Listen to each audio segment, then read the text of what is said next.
پاکستان کے senior anchor person اور صحافی اقرار الحسن پاکستان پریس کلب لندن کے اعزازی ممبر بن گئے۔ اس بات کا اعلان پاکستان پریس کلب لندن کے صدر فرید قریشی نے لندن میں منعقدہ ایک تقریب میں کیا۔ پاکستان پریس کلب لندن کی آنریری ممبرشپ ہم آفر کر رہے ہیں اقرار بھائی ہمارے ساتھ ہیں۔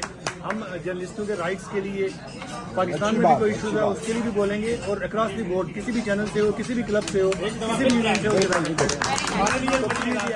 اقرار الحسن کے اعزاز میں ہونے والے اس عشائیے میں لندن کے صحافیوں سمیت او زی بی کے سی او عثمان محمود نے بھی خصوصی شرکت کی۔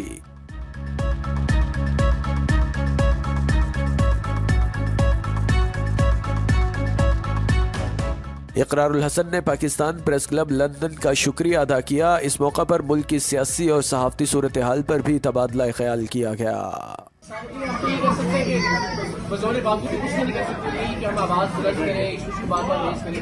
ابھی آپ جو میرا پرسنل یوٹیوب چینل ہے اس پہ بھی دیکھیں، میں نے کچھ عرصہ پہلے یہ ووٹ کے حوالے سے بھی بڑا ہی بہت کلیئر نیریٹو تھا کہ ہمیں سیلاب کی مدد مانگنی ہوتی ہے تو ہم آگے بھاگے آتے ہیں اپنے ورسز پاکستانیوں کی طرف، ہمیں زلزلہ آ جاتا ہے تو ہم آگے بھاگے آپ سے جانے پاتے ہیں۔ جب مدد کی ضرورت ہو، پاکستان کو ایمرجنسی کی ضرورت ہو تو اوورسیز پاکستانی ہے اور بڑے مجموعاً پاکستانی ہے۔ جب ووٹ دینا ہو تو ان کا کیا تعلق ہے پاکستان کے مسائل سے؟ تو یہ بڑے دو رنگی ہے، دو رخی ہے، جو مجھے لگتا ہے کہ بدقسمتی ہے ہماری۔